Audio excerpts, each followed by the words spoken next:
Welcome to Head Over Feels, the podcast where we discuss matters of the heart while also using our heads, blending emotional awareness with intellectual relationship skills. We promise raw, real, and sometimes ridiculous advice on love, sex, and relationships. I'm Megan Sundra. And I'm Fernando DV.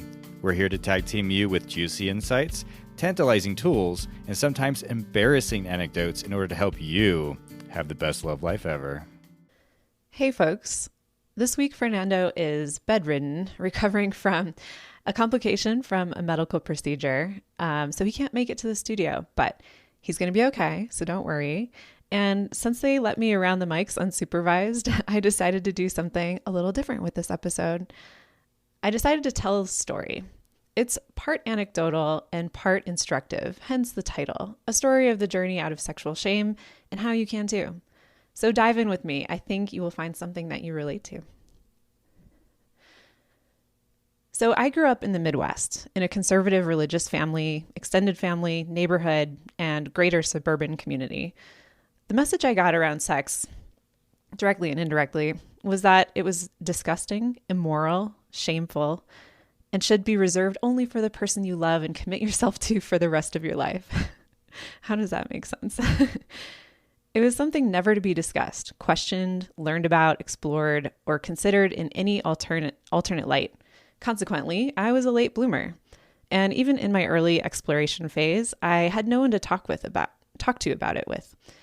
No websites or YouTube videos to go to for information or different perspectives in the late 90s. Hell, I was too terrified to utter the words about sex, let alone Google them. This context of the first 2 decades of my life caused a lot of misconceptions and fears and expectations within me. Let's call it what it is, baggage. So my first relationships and sexual experiences were fraught with worry, insecurity, and no idea what to do or expect. In fact, the first time I had penetrative sex, it took me a minute to realize I'd been clenching my eyes shut. Needless to say, neither my partner or I orgasmed in that experience. We were so up in our heads about it all. But afterward, I laid there and breathed a sigh of relief and gratitude to have finally crossed that threshold. I'd been afraid for so long of making the wrong choice, for causing myself irreparable damage physically or psychologically, for regretting when, why, how, and with whom I eventually chose to have sex. In that moment, I had a vision of myself walking through a field of white flowers. At some point, I crossed a line into an adjacent field of red flowers. Their color was radiant, swaying in the breeze. I felt warm. I looked back at the field of white flowers and with a wistful acceptance, knew there was no going back. Ahead of me lay a delicious, lifelong journey of self-discovery, of pleasures unknown, of emotions unfelt. I had walked through the doorway into a new dimension of life experiences. It didn't help that I became incredibly sick immediately the next day. My vag was in a ton of pain for several months. And while it was just a resistant strain of yeast infection, it went misdiagnosed several times and therefore mistreated. Was this God's revenge for my sin? Is this the consequence of sex I'd always been warned about? There was no one to talk to about it, as there'd be certain judgment and condemnation. I was really scared and alone, and I worried that maybe indeed I would regret my decision. A journey out of shame and into confidence is always a long and winding journey. There's no one victorious moment when you become who you've always wanted to be, when you have a sudden realization and just get it, when all the hangups and awkwardness just melt away. I had many layers to work through, most of which I didn't know existed yet. Redefining my concept of sex, expanding my understanding of physiology, raising my prioritization of pleasure, learning communication and negotiation, discovering my sexual orientation and interests, recontextualizing sex in my life and my self-conception, understanding the social systems we're all marinating in, dismantling multiple ideologies that didn't resonate with me, speaking my truth to others. I had to find out for myself that sex is inherently a morally neutral act. Our bodies are made for pleasure. Pleasure is our birthright. Sex is healthy. Sex can be fun, and that's okay that it's fun. Pleasure is often omitted from sex ed, if we were lucky enough to get much of any sex ed at all to begin with. So there was a lot of learning here to do. And I don't talk about my past as a way of casting judgment or placing blame on anyone in my life. They were doing the best they could under the belief system they had and with the knowledge they had. And therefore, we all kind of turn out a certain way based on how we're raised. And you get to do what you want with that as you go along. Some people probably felt great about the way they were raised in that same context and chose to stay the way that they were taught to be. I, however, just never fit it. I always felt like a square peg in a round hole. And eventually I found other square pegs and my life has gotten exponentially better. There's unsung value in speaking something into the light. Silence keeps us in the dark about what others experience and how we fit into the bigger picture. What is normal anyway? Silence keeps us conforming or chameleoning out of fear that we're not normal or sexy or right or good enough. Silence keeps us accepting bad treatment from others. Silence keeps us small and afraid to expand our borders into new realms. Speaking your truth draws others like you into your orbit. The joy and self-expansion is exponential. Someone can only make you feel shame about something you already feel shame about. You must own your desires and who you are. Empowerment must start within. It's an inside job. Shining the light of your own awareness compassionately, without judgment or shoulds, into every dark, forgotten, unexamined corner of yourself, your psyche, your internal sexual landscape, is the beginning of the painful but fruitful process of uprooting and excising your shame in all its forms. Think about all the times in your life you were given subtle, direct or indirect messages about sex that is not currently helping you in your life today. The insult offhandedly hurled at you in middle school. The facial expression of your gym teacher when you asked a weird question about your body in health class. The lack of eye contact from your youth group leader when you admitted to masturbating. The harsh rejection you got at the bar the day you got that awesome haircut. The first night alone after your partner suddenly left you for someone with a more enhanced certain physical characteristic. The way your first partner shut down when you shared a kink you'd been wanting to try. Why do we have so much shame around sex? Well, religion, politics, patriarchy, social and class control is a big component of this, in my personal belief. These sort of structures keep us in our places, whether it's our social or like our socioeconomic class, our gender conformity keeps us disempowered. It keeps change from happening on a large and small scale. Sex is one of the most vulnerable acts. Therefore, there are many ways we could embarrass ourselves, get rejected, get physically hurt, get sick. Judgment from an evolutionary psychology perspective is powerful because it means expulsion from the tribe and likely death. So the stakes are high during sex. It makes sense we get so worked up about it.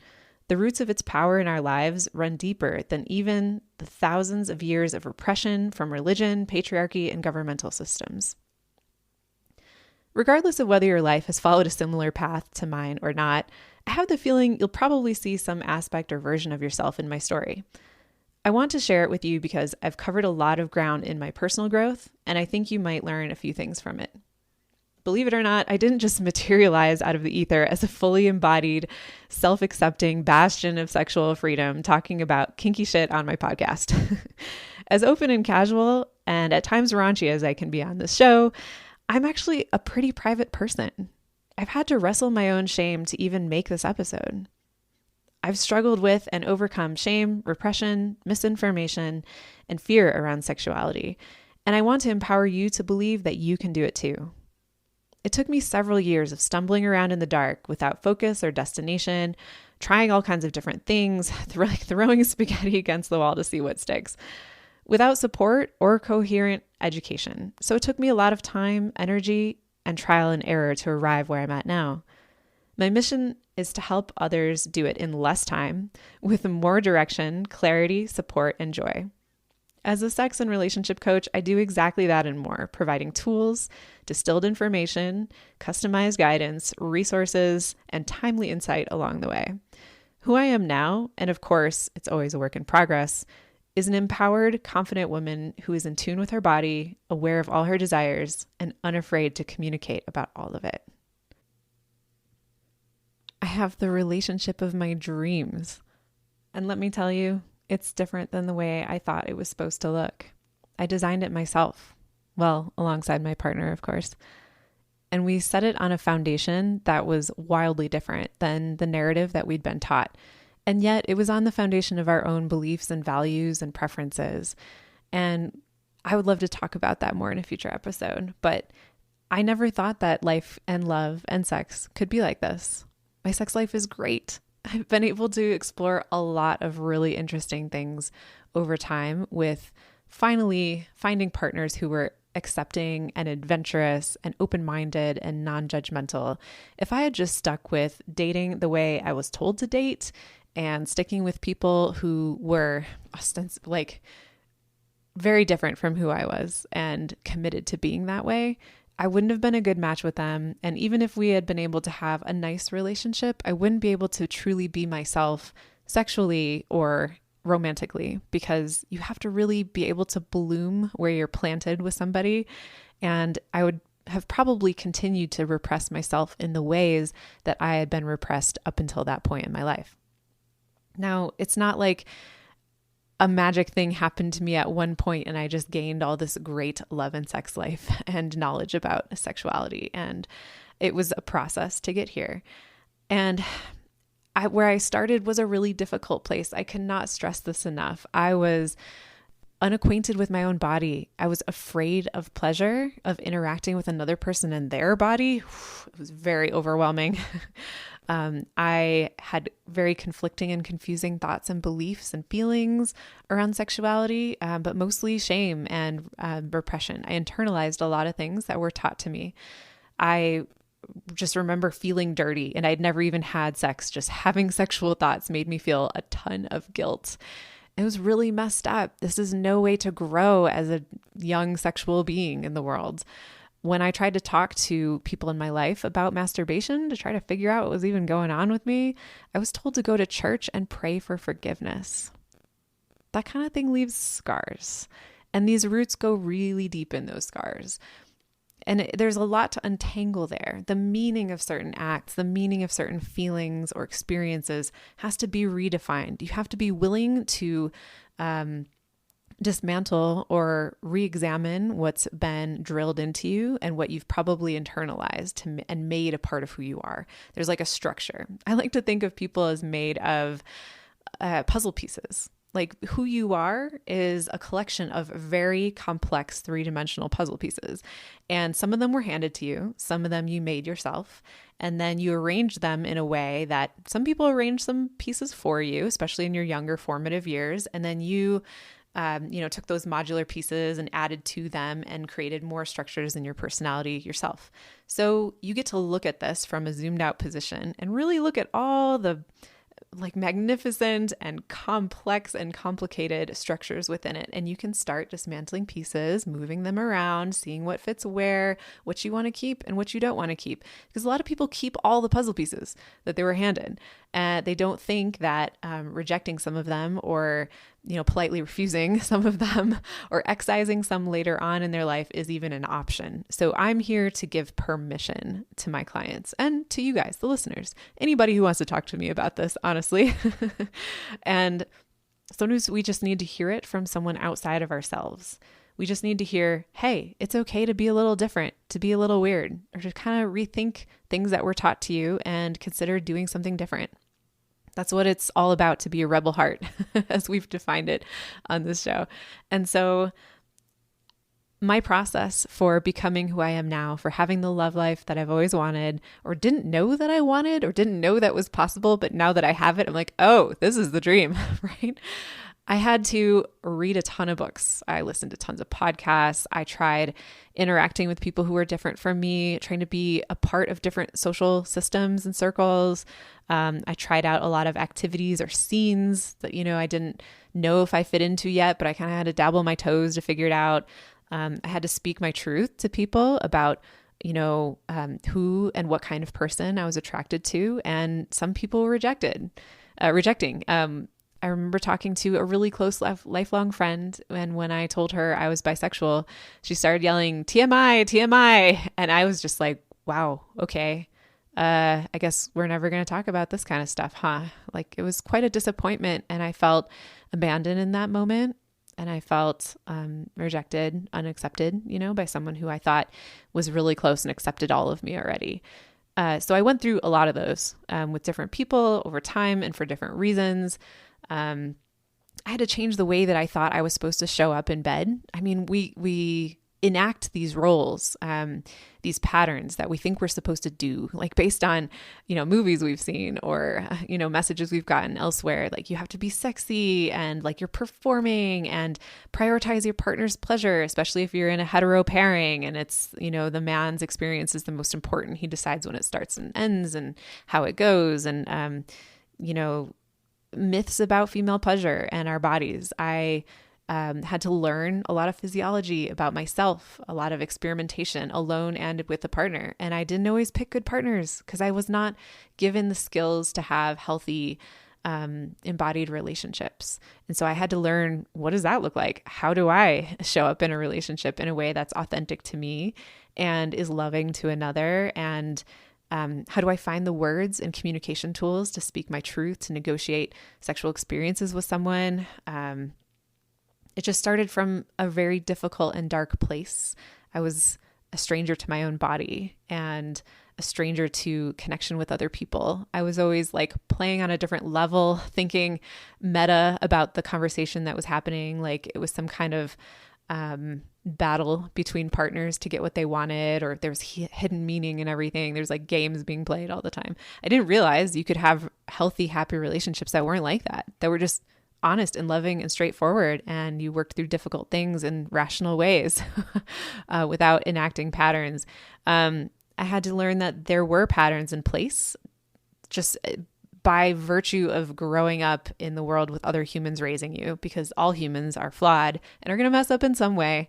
And it's not just your parents, it's the people around you, teachers, people in your religious groups, your peers. They will impress upon you certain beliefs and certain like reactivity patterns, in a sense, if we want to call them that. Triggers is another word, depending on the thing.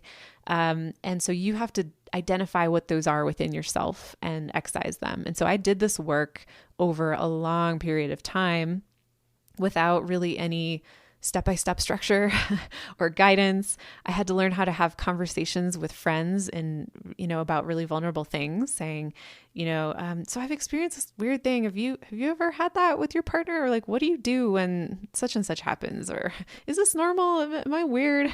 There was quite a revelation. I think the first time I Googled, no joke, I did Google female masturbation because I was taught that nobody did it. Like women did not do it. And female pleasure was not even confirmed scientifically, like do females even have orgasms? Or if they do, they're like smaller than men's or not important, or like a subsequent thing that could happen during sex, not something you could deliberately do. It was just everyone around me seemed to believe these same things. And so questioning all of it was something I felt alone in doing. There wasn't just some group of friends at school who were already open about their sexuality and talked about what they did alone, things like that. It took a long time before I could find people that were comfortable talking about those sorts of things together. And what a blessing, but it seemed so rare. You kind of had to feel people out a little bit when you first meet them, see if they're comfortable with that sort of thing. And that applied with dates too, like I did not know how to present myself on a date that was authentic and honest. It was oftentimes something that I approached as a thing that I needed to win, right? Like you needed to create a vision of how you were to someone in order to earn their approval and their desire for you. So this was something that slowly evolved in a very messy, multi-directional way over time. And exactly how I did all these things is a so much more expansive topic that I couldn't encapsulate in one episode, but I wanted to give an overview of that part of the journey. So I tried to distill all the information and guidance and process that I take my clients through into the following 8 steps to overcome shame. Much of this was discovered by my own journey. I had to cover a ton of ground, like I said, to go from a very repressed young individual who was fearful and uninformed and just really hesitant and insecure about exploring anything sexually, let alone anything out of what's quote unquote the norm sexually. And so in that journey, I had to learn about building up my confidence, educating myself, holding boundaries, doing things safely, staying true to my core values and beliefs, things like that along the way. And it took a lot of work, and there's a lot of ways you can stumble on this journey. And so if I can just help one person not stumble as much, or at least not stumble over the things that I stumbled over, like, hey, watch out for that rock, or, around this bend, there tends to be a hole in the ground. You got to walk around that hole, keep an eye out for that. And that's the kind of guide I wish I had through this process. And it could have saved me decades of work, lonely nights, tears, hesitation, stumbling words, or even holding my words back at times I shouldn't have. So if you like what you hear in the following 8 steps, let me know. Contact me. Let me know what you think about it. If you want to learn more, I'm creating more resources all the time about this stuff because I want everybody to have the best sex life ever. All right, so here we go. The 8 steps to overcome shame. You can do this at any point in your sexual journey, any age, any lifestyle, no matter what patterns or experiences make up your past. Maybe you're a 17-year-old virgin and you're terrified of starting off and you don't have a lot of experience. Or maybe you're a 50-year-old guy who's afraid to tell his wife that he wants to be submissive because it's taboo and it's not manly. Or maybe you're 75 and you're suddenly realizing you're actually gay. It doesn't matter where you are in your life and your process and what type of sexual shame or hesitation or insecurity you want to work through. This process is generally applicable to all of it. Step 1, accept that this is a journey. This journey is non-linear. It is irregularly paced.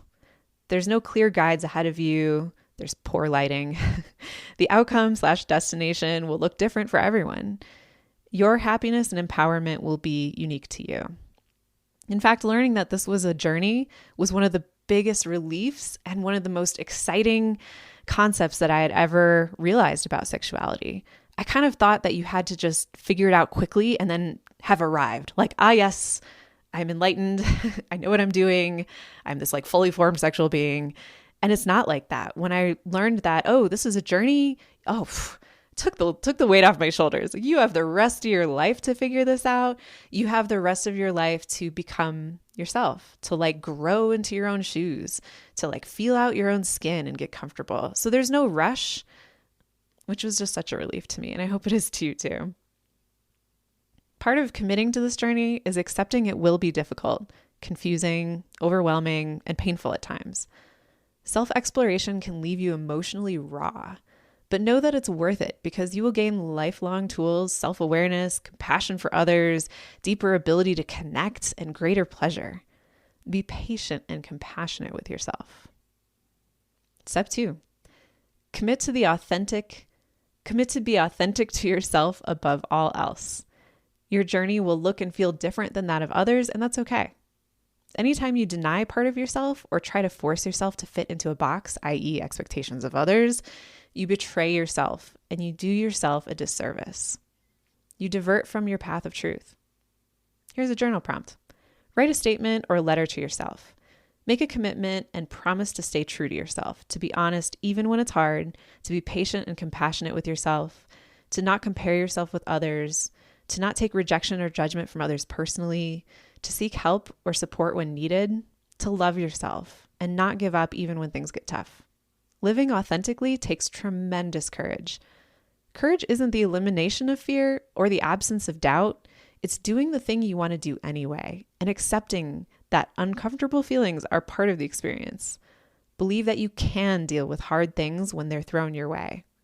Pro tip, they will come disguised as other things. Step 3. Begin to dismantle beliefs or expectations that others imposed upon you. These can take many forms and they will be difficult to disentangle from each other, discern what is what, and it really takes sitting with what you feel and what you believe that is at your core, and then assessing what does and does not fit with it. So here's a journal prompt to guide you. List all the traits or behaviors you believe or were told you should have /be/do, sexually or relationally speaking. Reread the list and feel out which ones feel authentic to you or that you agree with, and which don't. Where did these unwanted values or beliefs come from? It's hard to see the whole lake when you've been immersed in the middle of it your whole life. It's hard to describe the taste of air when it's all you've ever breathed. Understanding the context from which you and your personality come from is a difficult but fascinating task. Connecting and learning from those who are different from you is one of the major keys to getting some perspective. How are these inherited beliefs or expectations harming you or negatively affecting you currently? How do they make you feel? How might you begin to move away from them?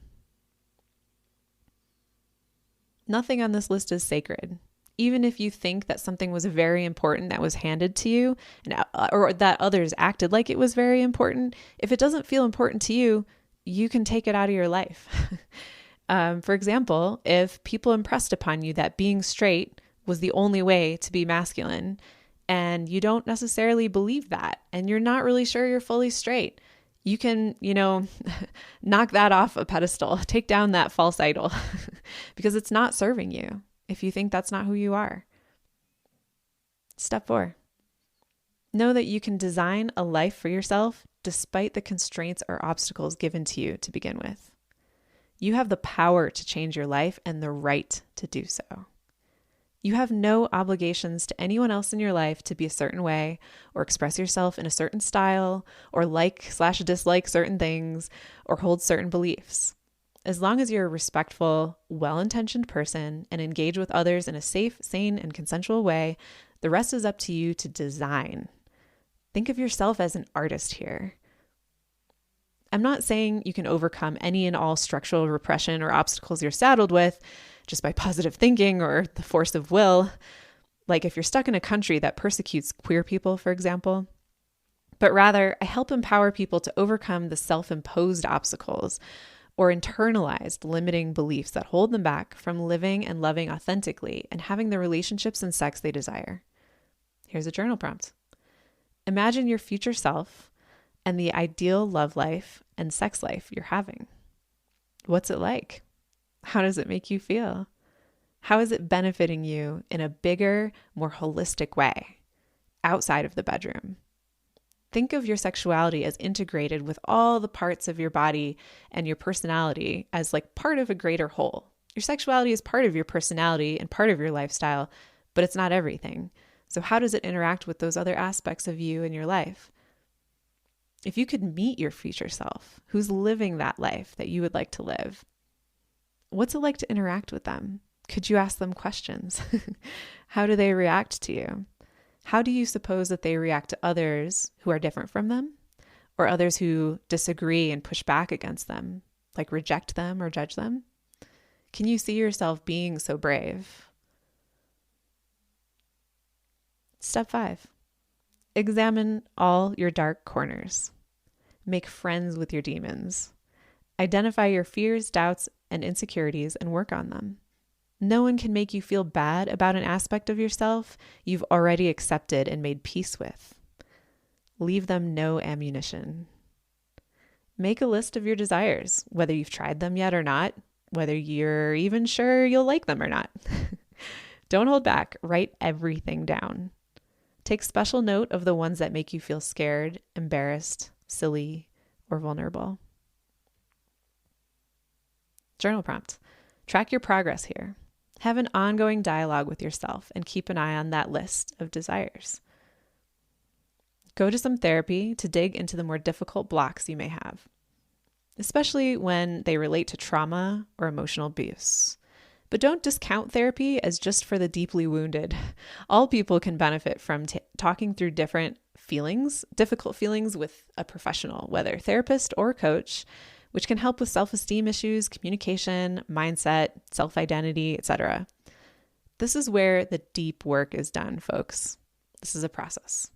You may have to sit with things that make you feel ashamed, vulnerable, scared, hesitant, things that trigger you, ways that you act in conflict with other people, games you play in relationships, ways that perhaps you manipulate others to get what you want, just certain personalities or traits that you clash with inherently, or any, inappropriate type responses you have that are toxic or violent physically or emotionally towards others, or repressive of others, the way you may shut people down or the way you shut down.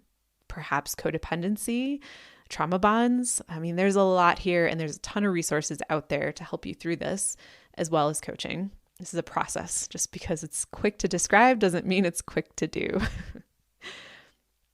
Step 6, devour content. Whatever medium in which you learn best. Read books, listen to podcasts, attend workshops, watch panel discussions or demonstrations, volunteer to participate in them. Immerse yourself in the realms of sexuality that interest you and learn the vocabulary, etiquette, and norms. Also dabble in realms you aren't interested in being a part of, because you could stand to benefit immensely from what you learn and observe. Step 7. While doing all this work with your brain, simultaneously get in touch with your body to learn how it works and what your psyche wants. At the core of this physicality is your own sensuality. And this isn't the same thing as sexuality or physical pleasure. Rather, it's the relationship between you and your essence, the way you inhabit your own body, the way you experience the world through your senses, how you relate to the world as mediated by your body. Move in new ways and see how your body responds. Take up a new physical activity that gets you in tune and listening to your senses. Yoga, qigong, running, swimming, archery, dance, especially dance. Attend an ecstatic dance gathering or a rave or a festival or just an interpretive dance class. Your body is art and movement is art, and your style is completely unique to you. Being around others who are unafraid to move in new and unique ways is immeasurably empowering. Rediscover your relationship with play. Play is not goal-oriented, non-competitive, not outcome-driven, just silliness or experimentation for the pure sake of joy, discovery, and connection. Find as many ways to infuse play into your life as you possibly can.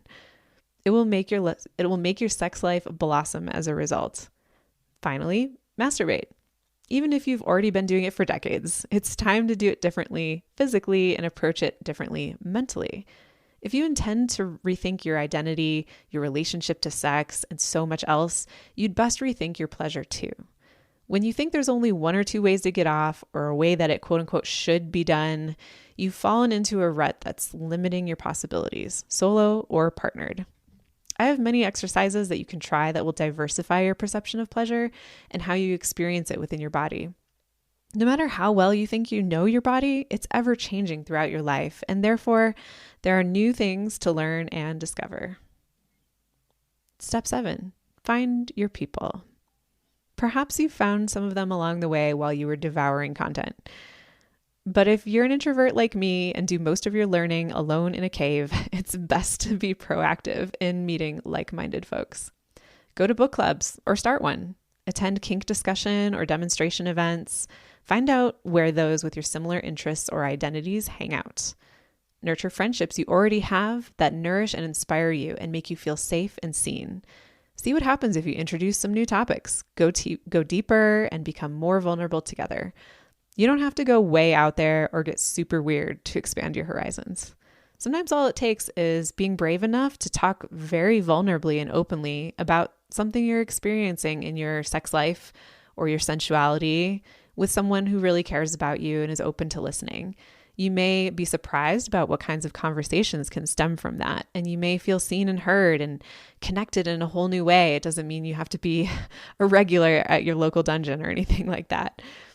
This encompasses quite a spectrum, and it's okay no matter where you are on the spectrum. I'm not pushing you to go in any particular direction except towards greater happiness and self-acceptance. Step 8. Be aware that you may need to let go of some of your friendships in your intentional journey of self-discovery and growth. Not everyone will accept you for who you are, often because of their own insecurities, presumptions, or fears. While this will be painful, it's in service of your best life. Those who are committed to misunderstanding you and keeping you stuck for their own comfort will filter themselves out, although not always peacefully. People tend to push back against you when you're doing or being something that threatens the status quo for them, whether it's their beliefs, power structures, their relationships, etc. This will be one of your first major challenges to your journey, and it's best to anticipate and prepare for it. Here's where your knowledge around boundaries will come in handy. Communicating in nonviolent ways that validates their feelings but doesn't acquiesce to their demands, manipulations, mockery, or shaming. You do not have to put up with disrespect and poor treatment no matter who it's coming from. It's okay to mourn the loss of these connections, the loss of your membership in certain communities or subcultures, the loss of your former identity. You may go through the 5 stages of grief. Watch them happen as they happen. Feel your feelings through each one. Forgive those who can't or won't join you on your journey.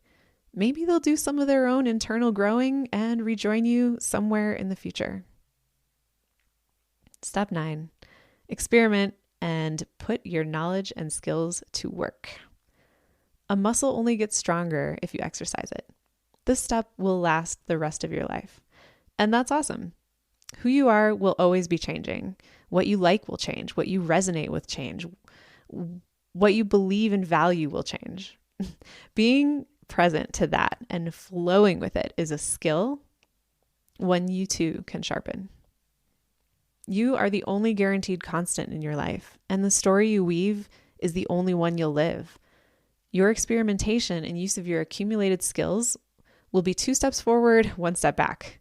All failures, rejections, conflicts, and heartbreaks are opportunities to learn something. So I lied, there's actually 9 steps instead of 8, but there you go. I hope some of this resonates with you, and I hope it inspires you to take a sweeping, broad look at your sex life, your sensuality, your sexual identity, the way you show up in relationships, the way you experience love, and take stock of it.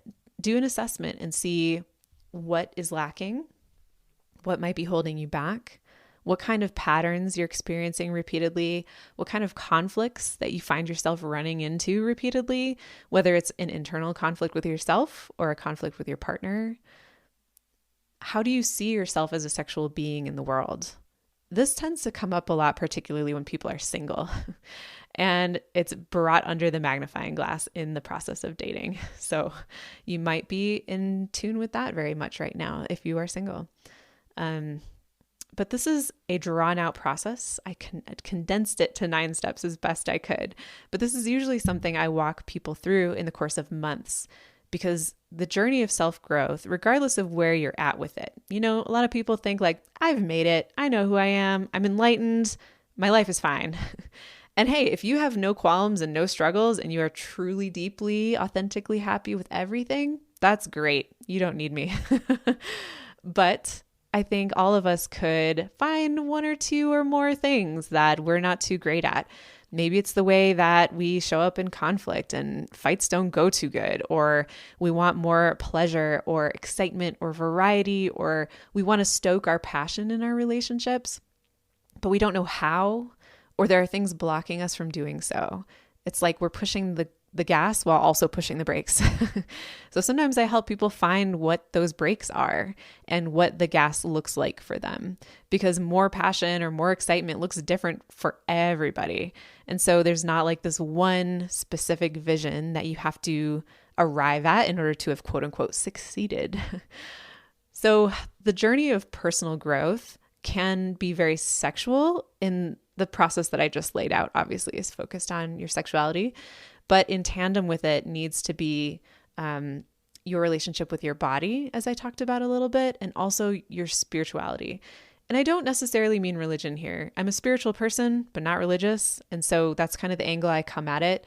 But I think whether you're religious or not, you can be spiritual. And this is often overlapped very much with psychology, like self-awareness, the way that we handle stress, the way that we communicate, how we acknowledge our own shadows or our own flaws, the ways that we work on ourselves to just be better people, whether we are alone existing in a vacuum or better people within the context of our relationships or community. And therefore, all this kind of growth happens like multiple lanes on a highway. There's a lot happening at once, and some cars and some lanes are going to go further than others, while some are lagging behind. Like maybe you're doing some really heavy spiritual work and you are just in it for like months at a time, and you kind of just put your sexuality on a shelf. That's fine. I think the two are very intertwined in a way that as you grow yourself spiritually, your sexuality is going to be growing and changing along with it, but you may not notice it exactly as it's happening. But the more that we live authentically in one realm of our lives, the easier and more inspired we are to live authentically in other realms of our lives. I genuinely believe that your sexuality and sensuality is a portal. It is a vehicle for your personal and spiritual growth. And as you grow as a person, just improving your personality, working on those kinks. And I mean the kind of kinks you want to get rid of, like things that hold you back in your life, not like the fun kind of kinks. But you'll probably be better in your job, in your art, as an entrepreneur, as a friend, as a family member, and it just grows exponentially from there. I don't think I would have the type of personality I have now if I hadn't worked through all of my sexual shame and problems. A lot of this happened in tandem with my growth as a performance artist. I know I've mentioned on the show in the past that I'm a circus performer, and this started about 13 years ago. In my early 20s, I started spinning fire, which is like one of many circus arts that I do now. And it took a lot of bravery. It took a lot of authenticity to show up and do something dangerous for the enjoyment of other people. And it was something that I insisted on doing alone for the longest time. It was just me and my circus apparatuses in the living room, not with fire, obviously indoors, and it was just something that brought me a lot of joy. Perhaps it was masturbatory in a sense. That's a great metaphor, I just realized. But it was something that brought me joy. It was an art, and it made me more spatially aware of the things around me in the room and the way that I could move my body. I'd taken dance classes as a child, but ballet is very regimented. It is a very structured and rules-based art. And so deviation from that would be considered something contemporary or alternative. And so I learned dance in a very structured way, not very freeform. So learning dance in a circus context really became a freeform mode of self-expression. And so along with that, I realized it was more uncomfortable and difficult to show up in other aspects of my life, particularly the bedroom, as an inhibited, structured, must do things by the rules or by the expectations kind of person. Because here I was out in public, flowing organically and improvisationally. So when people see that you do a circus art, they want you to do it publicly, obviously. They want to watch the show. They want you to put on a show. And that takes even more bravery and self-awareness. My head would go through all kinds of difficult emotions before I got on stage, big or small. And to this day, I still grapple with them. But now I have tons of tools to deal with them. I have all kinds of strategies and patterns and self-awareness that I've worked on for years to become a confident, daredevil, sparkly person you see on stage. I did not start off that way. And so it took a lot of work on my personality, my inner story, my inner voice, the narrative that I told myself about who I am, whether I was worthy or not, what type of thing I deserved to do, what kind of art or self-expression was acceptable, et cetera, et cetera. So working through all of that caused me to use those skills in my sexual life and my self-identity and sensuality. And so to be able to show up with that kind of shameless, here I am world, I'm going to wave some fire around and get weird with it, took a certain skill set that was also applicable in the bedroom. And this is something that I just love talking about. It could go on and on forever, but there's a way that fire has weaved itself into my life, and it's a great metaphor for love and sexuality. So we can dive into that more in a future episode, but I hope that you got something from my 9 steps. Try out those journal prompts because you may be surprised at what you discover. And again, you don't have to be way out there to be on some kind of journey of discovery. You may think you've heard it all, or maybe it makes you really uncomfortable to read about kinks and stuff like that. You don't have to be weird and wild. You don't have to start a podcast about sex like I did. I just want you to be your most authentic self, to experience the most joy and pleasure in your sex life in a relaxed and confident way. And you'll find yourself showing up on dates or making new friends, just being a different and better version of yourself. It's all very synergistic. So I hope you learned something from my journey. My hope is that it helps others on their journeys. And next week, Fernando will probably be healthy enough to join me again in answering your letters, which we absolutely love doing. But if you liked a format like this where we kind of deep dive into a particular topic for the entire length of the episode, or get really personal, because this was definitely vulnerable to do, but I enjoyed it, and thank you for listening. So please let us know what you thought about this episode, and if you have any ideas for future episodes. You can contact us at headoverfeelspod on just about all social media. We're on Facebook and Instagram the most. You can send us a DM. You can also submit your letter on our website. That's headoverfeelspod.com/contact. You can also send us an email there if you wish, or find us on Patreon. So thank you again for listening. And I hope this helped you take one more step closer to having the best love life ever.